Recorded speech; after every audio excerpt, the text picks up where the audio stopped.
Boa tarde a todos. É um prazer estar aqui, né, nesse painel, e aprendi muito no painel anterior. As pessoas perguntam muito para nós coisas, né, do que está acontecendo, para a gente tentar explicar, e hoje nos ajudou bastante a reflexão.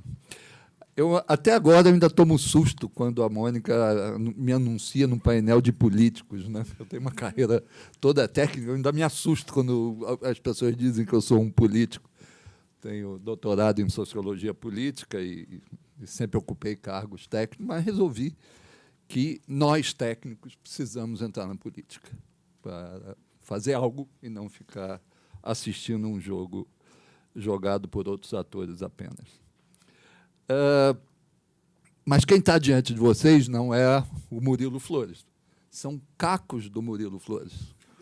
O que sobrou do Murilo Flores nas eleições de 2018. Cheguei aqui, juntei um pouco, consegui embarcar, porque foi assim um arraso em Santa Catarina, uma destruição total do que vinha sendo construído. Eu pensando assim, eu almocei com a Mônica, e aí depois eu fiquei pensando, vindo para cá, o que eu faria de fato diferente na minha campanha. E aí eu pensei o seguinte: só tinha uma coisa a fazer para tentar não perder 40 mil votos que eu perdi em uma semana, que era a expectativa de pesquisa, em uma semana. Só tinha uma coisa. Meu pai é almirante de esquadra, foi ministro da Marinha. Eu talvez tivesse feito assim: Murilo Flores, filho do almirante de esquadra. Aí eu talvez não tivesse, um pouco, mas talvez não tivesse perdido 40 mil votos. Essa enxurrada, como foi falado aqui no painel anterior, de crescimento, né, de policiais militares, pessoas das Forças Armadas, se elas forem dentro do processo democrático, é muito bem-vindo isso. É melhor do que como se fazia no século XX, né? É muito mais importante para a democracia a presença no Congresso Nacional dos mais diversos perfis que a gente tem na sociedade. Então, vamos ver o que acontece nos próximos anos. Mas, de fato, nós tivemos um acontecimento muito marcante em Santa Catarina, no Brasil todo, mas em Santa Catarina, vocês veem, os números foi mais violento, ao ponto, né, as pessoas... Santa Catarina, na eleição passada, já deu um massacre na Dilma, né? O Aécio explodiu em uma semana e foi campeão de voto nacional. E não era assim uma semana antes. Foi o que aconteceu novamente. Mas a ponto das pessoas estarem orgulhosas, né? Quem votou em Bolsonaro está batendo no peito com muito orgulho em Santa Catarina, enquanto os outros estão um pouco na sombra, assim, sem poder. Parece até assim os cristãos, no início da era cristã, que fazia lá nas catacumbas os seus atos religiosos, parece que a conversa tem que ser por aí, porque, senão, não há espaço assim, para uma discussão. Essa é uma coisa muito marcante desse momento que a gente está vivendo, é a dificuldade de trocar ideias a respeito do processo eleitoral. E em Santa Catarina teve um fato muito curioso, que nós tivemos, foi para o segundo turno do PSL, um coronel do Corpo de Bombeiro reformado, que uma pessoa do bem, uma pessoa correta, uma pessoa moderada, tranquila, serena, muito interessante. Mas eu tenho certeza absoluta que ele não tinha nenhuma expectativa de estar no segundo turno. E vai ganhar as eleições, provavelmente, porque as pesquisas estão indicando isso. Mas agora que eu acho que está caindo a ficha para ele de que ele vai ser o governador, né? E isso, ele está tendo que se preparar nos últimos momentos, porque acho que era uma campanha, era uma candidatura para dar um espaço para a candidatura do Bolsonaro em Santa Catarina. Mas, de fato, não era esperado, nem acho que nem por ele mesmo, acontecer isso. Então, felizmente, no nosso caso, é um perfil bastante razoável e que está levando a população a fazer essa escolha. O que eu vi nas eleições ao longo do processo? Né? Primeiro, desinteresse total. Você chamava 200 pessoas para uma reunião, parecia 20 para falar de política. Ninguém estava... repúdio ao tema. Quando eu falava que queria falar sobre política, eu queria entregar um santinho, repúdio, não, é bobagem fazer santinho. Não tem que fazer santinho, ninguém quer receber. As pessoas não pegam na mão, esconde a mão para não receber o santinho. Não abre o vidro do carro. Eu sou péssimo, eu morro de vergonha. Quando o cara não abre o vidro, eu tenho vontade de me jogar embaixo do carro. A crítica, quando a gente se apresenta, né, aí já vem o político falar. Né? E, em contraste, quando eu fazia reuniões, as pessoas se encantavam com o debate. Então, ao mesmo tempo que havia uma rejeição, havia assim, um encantamento. Opa! Apareceu algum político dizendo alguma coisa um pouquinho diferente. Mas a desinformação e desinteresse, tem eleição esse ano, para quê? Para prefeito? Né? Eu fui candidato a prefeito em 2016. É para prefeito? Você é candidato de novo a prefeito? Então, é impressionante como as decisões de votação foram tomadas assim, a sopetão de última hora. Né? Até 2, 3 dias antes, eu tinha certeza que a minha eleição estava garantida e que eu ia crescer nos últimos dias, porque havia um vazio, ninguém tinha candidato. Para federal, então, que normalmente é o último a que as pessoas escolhem, não tinha, antigamente pegava na rua, agora já não tem tanto papelzinho na rua. Bom, o que aconteceu na nossa experiência catarinense? Votos em candidatos absolutamente desconhecidos, e continuam desconhecidos. Né?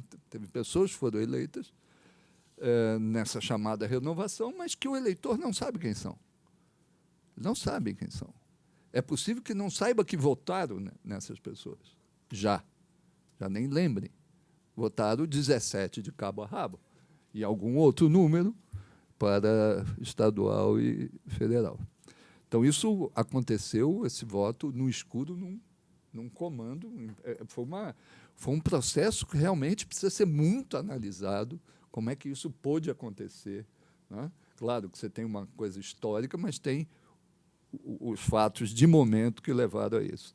A radicalização, 17 contra 13, dizem lá em Santa Catarina, os adversários do PT, que Santa Catarina é o estado que mais se desenvolveu no Brasil, porque o PT nunca governou. Então, a radicalização 17 contra 13 em Santa Catarina foi uma coisa impressionante, uma coisa que eu nunca assisti em toda a minha vida. E uma antecipação do segundo turno. Eu ouvia de pessoas assim, eu quero votar no aquele do Rio de Janeiro, do Partido Novo, o Amoedo. Não, mas eu não vou votar no Amoedo, eu vou votar logo no Bolsonaro, porque senão o Haddad chega na frente do Bolsonaro no segundo turno. Então, houve, assim, raciocínios mais, a antecipação do segundo turno, que já vem acontecendo nas últimas eleições, foi muito forte nessa eleição. Bom, algumas análises que eu faço hoje, né? As redes sociais funcionaram nessa eleição de uma forma impressionante, né? E funcionaram principalmente de última hora. E não no modelo, por exemplo, que eu fiz. Fiz um monte de vídeo, veio vídeo falando disso, daquilo, de temas relevantes, importantes. Pelo jeito, ninguém deu bola. Né? Ninguém deu bola. Mas a atenção às redes sociais nos últimos dias foi brutal. Sejam as fake news, que marcaram essa eleição de forma assustadora. Né?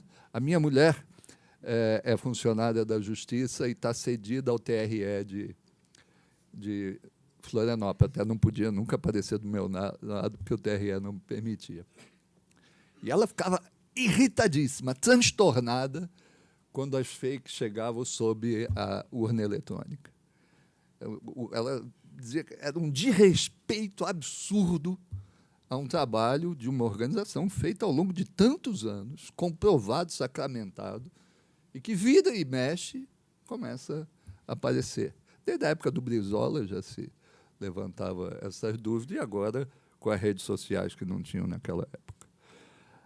E elas, na realidade, as redes sociais tiveram um papel de orientar a forma de extravasar o descontentamento. Elas foram uma máquina poderosíssima que permitiu que as pessoas jogassem para fora um descontentamento com quadros do país de uma forma muito violenta.